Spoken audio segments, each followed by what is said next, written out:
अस्सलाम वालेकुम, मैं हुसैन तैमूर जखर और आप देख रहे हैं टीवी टुडे डिजिटल। मुल्क में अजीब गड़मस मचा हुआ है। एक तरफ मुकदमात जो हैं तेज़ी से आप कह लें कि हर दिन नया मुकदमा, हर दिन नया केस खुलता जा रहा है, नया कट्टा खुलता जा रहा है।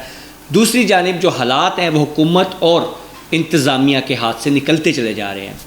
ऐसे में आपने देखा होगा कि 2 रोज़ से ये जो खतूत वाला सिलसिला चल रहा है, जो पहले इस्लामाबाद के जजेस को 8 जजेस को एक पुरस्कार ख़त मौसूल हुआ जिसमें एंथ्राक्स लिखा हुआ था, धमकी अमेज़ अशकाल बनी हुई थी और वो एक मशकूक पाउडर था जिसके छूने से जलन शुरू हो जाती थी। वो ख़त आज चीफ जस्टिस ऑफ पाकिस्तान समेत 5 जजेस को भी मौसूल हुआ, जबकि लाहौर की इंतज़ामी कमेटी में शामिल 4 जजेस को भी वही ख़त मौसूल हुआ है। अच्छा, ये जो ख़तों का सिलसिला है ये एक वाज़ेह तौर पे नज़र आ रहा है कि ये एक डराने की एक कोशिश है, एक धमकाने की कोशिश है और उसकी वजूहात बड़ी क्लियर है। आम आदमी शायद इस वजूहात को नहीं समझ पाएगा, लेकिन इसके लिए आपको पूरी कड़ी से कड़ी मिलानी पड़ेगी।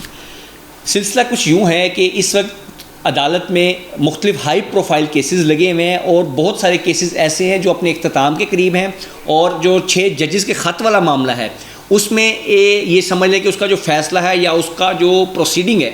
वो प्रोसीडिंग होना ही एक इदारे के लिए या एक सिस्टम के लिए ख़तरे का बाइस है। अब ये जब तमाम चीज़ें चल रही हैं और वो वाज़ेह लग रहा है कि एक पार्टी को या एक ख़ास तबके को रिलीफ मिलने जा रहा है, ख़ुसूसन अवाम की कुछ उमंगें पूरी होने जा रही हैं, ऐसे में अपने ही सिस्टम को हिलाना, अपने ही सिस्टम पे अदम एतमाद करने की वजह सिर्फ ये है कि इस तमाम प्रोसेस को रोका जा सके। इस प्रोसेस को रोकने का जो फ़ायदा है वो बराह रास्त उन कुव्वतों को जाएगा जिनको हम ज़िम्मेदार समझते हैं कि वो मुल्क में अबतरी और मुआशी बदहाली के बराह रास्त ज़िम्मेदारान हैं।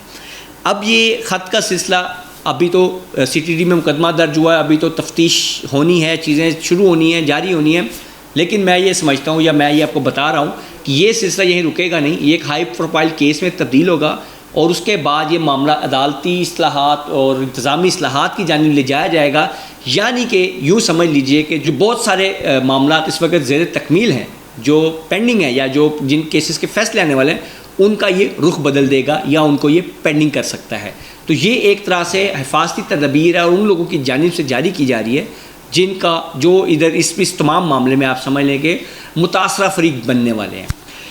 मैं असूली तौर पे ये समझता हूँ कि चाहे इन खतूत में से एटम बम ही क्यों ना निकल आता, लेकिन अदालती मामलात का इससे कोई लेना देना नहीं है, उनको उसी तरह जारी और सारी रहना चाहिए। इसकी ना मीडिया हाइप होनी चाहिए, ना इसका तस्करा होना चाहिए, ये एक रूटीन का काम होना चाहिए। हमारे पास मुल्क की नंबर 1 एजेंसियाँ जो करोड़ों रुपये सिर्फ ये जाहिर करने के लिए लगाती हैं कि वो नंबर 1 है, तो अगर कुछ पैसे वो तफ्तीश के लिए या अपने काम पे भी लगा दें तो शायद मुजरिमान पकड़े जा सकें।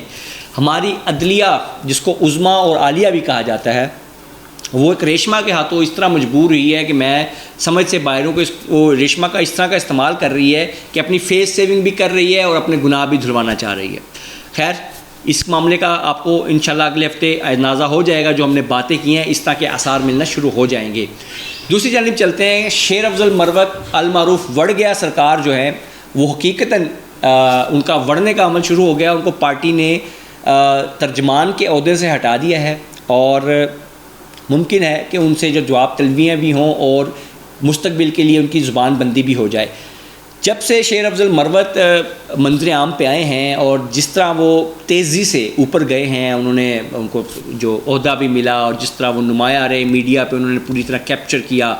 ये सारा कुछ इस तरह का अमल है जो उनकी ना सिर्फ उनके वर्कर्स की नज़र में बल्कि उनके पार्टी के मखसूस कुछ ओहदेदारों की नज़र में भी मशकूक बनाता है ये तमाम अमल। अभी कुछ दिन पहले ही जो एक तनाज़ा भी खड़ा हुआ, आपने देखा होगा कि सुन्नी इत्तेहाद कौंसिल से जो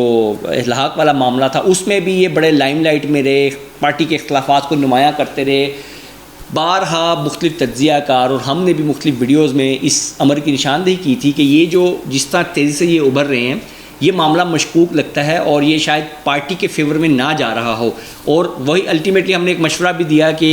फ़ौरी तौर पे तर्जमान जितने भी हैं उनकी ज़ुबान बंदी करते हुए एक यूनिफाइड एक बंदा होना चाहिए, तर्जमान मरकज़ी या सूबाई सतह पे मखसूस लोग होने चाहिए जो पार्टी पॉलिसी या हर किस्म का बयान जारी करें। अब मामला तकरीबन उसी तरफ जा रहा है और शेर अफजल मरवत से जवाब भी तलब कर लिया गया और ख़ुसूसन उनको मना कर दिया गया है कि वो अब से कोई भी ना ज़ाती हैसियत में ना पार्टी के अहदेदार की हैसियत से कोई बयान देंगे और ना ही अपनी सोशल मीडिया टीम चलाएंगे। शेर अफजल मरवत इस वक्त बहुत ज़्यादा हाइप कर रहे हैं सोशल मीडिया के ऊपर, और उनके बारे में ये अमूमी तासुर है कि वो पार्टी के जो पॉलिसी बयानात होते हैं अक्सर और बेशतर वो चीज़ें भी लीक कर देते हैं और उसके उलट भी करते हैं चीज़ें, जिसकी वजह से पार्टी उनसे नाला थी और अब उनकी आप समझ लें कि उनको रिवर्स गियर लगा दिया गया है। इस मामले का जो कटाकटी है वो भी 2 से 3 रोज़ में निकल आएगा, लेकिन मेरा ये एक तज्जिया है कि मुझे लगता है कि पार्टी आने वाले दिनों के लिए बहुत बड़ी